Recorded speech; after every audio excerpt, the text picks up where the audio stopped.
1 2 3 4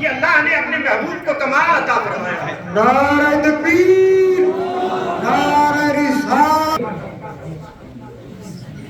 آپ یہ جانتے ہیں کہ یہ جامع مسجد انگرالہ ہے، ٹھیک ہے؟ ہم سب آپ کے بلائے ہوئے مہمان ہیں۔ جب یہاں جمعہ قائم کیا گیا تھا، کون کون ذرا ہاتھ بلند کر کے دکھائیں کہ کون کون اس بات سے رضامند ہے؟ ہاتھ اٹھاؤ۔ اور یہ مسجد ہے، کوئی غلط ہاتھ مت اٹھانا۔ سبحان اللہ۔ میری جو آنکھیں دیکھ رہی ہیں، آپ علماء کرام سب دیکھیں کہ سب، مجھے لگتا ہے کہ سب لوگ تقریباً جتنے موجود ہیں سب نے ہاتھ اٹھائے ہیں، الحمدللہ۔ یہاں ہاں وہ میں نے جملہ کہہ دیا، آپ سب لوگ آپ جانتے ہیں، یہ اس میں میں نے کہا کہ مسجد ہے اور مسجد کے اندر کوئی بھی بندہ ویسے بھی جھوٹ بولنا ہی نہیں ہے، اس لیے کہ جھوٹ سے اللہ نے اپنی ناراضگی کا اظہار فرمایا اور اللہ کے محبوب نے جھوٹ کو ناپسند فرمایا ہے۔ اور قرآن پاک کے اندر اللہ پاک نے فرمایا کہ جھوٹے پہ خدا کی لعنت ہے۔ جمعہ آپ کی رضامندی کے ساتھ، یہاں کی انتظامیہ کے ساتھ اور میری مائیت میں حضرت علامہ مولانا مفتی محمد اسلم رضا مصباحی صاحب جو صوبہ جموں کے ہمارے بڑے مفتی میں سے ہیں، بڑے مفتی ہیں، وہ ہمارے ساتھ تشریف لائے تھے اور انہوں نے پوری صراحت کی تھی، استغاثات کی تھی اور نماز جمعہ الحمدللہ میں نے پڑھائی تھی، آپ کو یاد ہوگا۔ چونکہ بیچ میں ہماری مصروفیت رہی، اب اس پہ کچھ لوگوں پہ اعتراض ہے کہ یہاں جمعہ قائم کیوں ہوا۔ جہاں تک علماء کا، مفتیان کرام کا مسئلہ ہے، ٹھیک ہے، عالم کا اپنا کام ہوتا ہے، اس میں بار بار غالباً نومبر کی یہ بات ہے، نومبر سے لے کے نومبر، دسمبر، جنوری، فروری، مارچ، ابھی مارچ آ رہا ہے، غالباً 4-5 مہینے سے میڈیا اور سوشل میڈیا پر یہ اس طرح کی تحریریں لکھ کے ڈالی جا رہی ہیں کہ عوام انگرالہ جو ہے پریشان ہے، جی وہاں جمعہ نہیں کرنا چاہیے تھا، یہ نہیں کرنا چاہیے تھا، وہ نہیں کرنا چاہیے، اس طرح کی باتیں تھی۔ آپ کیا ان باتوں کو صحیح کہہ رہے ہیں یا غلط کہہ رہے ہیں؟ یہ غلط ہو رہا نہیں۔ اور پھر ایک تحریر ابھی میں مسجد میں داخل ہونے سے پہلے میرے پاس یہ ہاتھ میں تھمائی گئی، اس میں کچھ لوگوں کے نام بھی، میں نام تو اتنی بیان کروں گا یہاں پہ کیونکہ وہ جانے، ان کا اللہ جانے کہ یہ کس مقصد کے ساتھ کہہ رہے ہیں۔ اس میں ایک بات قابل توجہ، ویسے تو کئی باتیں قابل گرفت ہیں، لیکن اس میں ایک بات یہ ہے کہ یہ ایک شرعی مسئلہ ہے اور عوام کا اس سے کوئی تعلق نہیں۔ بتاؤ لوگوں، آپ لوگوں کا شریعت سے تعلق ہے یا نہیں ہے؟ مصطفیٰ کے غلام ہو یا نہیں ہو؟ ایمانداری سے بلند آواز سے نعرہ تکبیر رسالت۔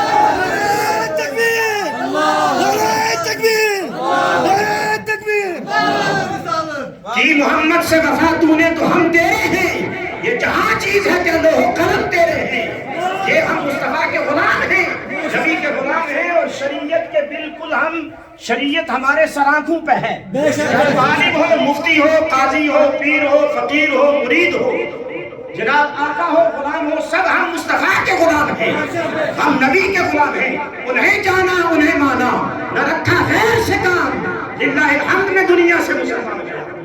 آپ کس کو کہہ رہے ہیں کہ آپ شریعت سے کوئی تعلق نہیں؟ تو جمعہ یہاں قائم ہے، قائم ہو چکا، کسی کے پاس اتنی پاور نہیں ہے، طاقت نہیں ہے کہ جمعہ کو ختم کر دے۔ سبحان اللہ۔ اور یہ بھی اعتراض کرنا ہے جیسے کوئی کہے سورج نکل آیا جناب اسے واپس وہاں ڈبو دو، نہیں ہو سکتا۔ ایسے ہی دوسری بات اور آخری بات میں عرض کر رہا ہوں، حضرت موجود ہے، اذان کا وقت ہے، اس کے بعد حضرت کا خطاب ہوگا اور مفتی صاحب قبلہ بھی تشریف لائیں گے۔ میں تو سیدھا سادہ آدمی ہوں، واضح بات کرنے والا ہوں الحمدللہ، اس لیے کہ ہم نے کلمہ اللہ کا پڑھا ہے اور رسول اللہ کا پڑھا ہے، ہم نے کسی اور کا کلمہ نہیں پڑھا ہے۔ اب اس میں ایک اور بات ہوئی کہ مفتی صاحب قبلہ نے ایک بیان کیا تھا، اس میں الذی یوسوس فی صدور الناس من الجنۃ والناس آیت پڑھی تھی، اس کا ترجمہ اور اس کے تعلق سے چند باتیں کی تھی۔ کچھ لوگوں نے اعتراض کیا کہ اس کا اشارہ مفتی صاحب کا ہماری طرف تھا۔ دیکھو، آدمی تفسیر بالرائے نہیں کر سکتا، جو اپنی جانب سے تفسیر کرے گا وہ شریعت کا مجرم ہے، اللہ اور اس کے رسول کی بارگاہ کا مجرم ہے۔ تو یہ جو قرآن پاک کے اندر حکم آیا اس کی مطابق مفتی صاحب نے بیان کیا، وہ کیا ہے؟ الذی یوسوس فی صدور الناس، انہی لوگوں میں سے کچھ لوگ ایسے ہیں، کون؟ الذی یوسوس، جو وسوسے پیدا کرتے ہیں، فی صدور الناس، لوگوں کے دلوں میں، من الجنۃ، وہ جنوں میں سے ہیں، والناس، اور انسانوں میں سے بھی ہیں۔ تو اب پتہ یہ چلا کہ شیطان دو طرح کے ہیں، ایک جنوں میں سے بھی شیطان ہے اور دوسرے انسانوں میں سے بھی شیطان ہوتے ہیں جو صحیح بات کو غلط تروڑ مروڑ کے لوگوں پر بیان کرتے ہیں اور لوگوں کو اکساتے ہیں۔ آپ دعا کریں کہ رب کعبہ ہمیں انسانی شیطانوں سے بھی محفوظ رکھے اور جن شیطانوں سے بھی محفوظ رکھے اور ہمیں نیک صالح مومن بنائے، اللہ کا مطیع و فرمانبردار بندہ بنائے اور اس کے محبوب حضرت محمد رسول اللہ کا سچا پکا غلام بنائے۔ محمد کی غلامی ہے فقط آزاد ہونے کی، خدا کے دامن توحید میں آباد ہونے کی۔ وما توفیقی الا باللہ۔ السلام علیکم ورحمۃ اللہ۔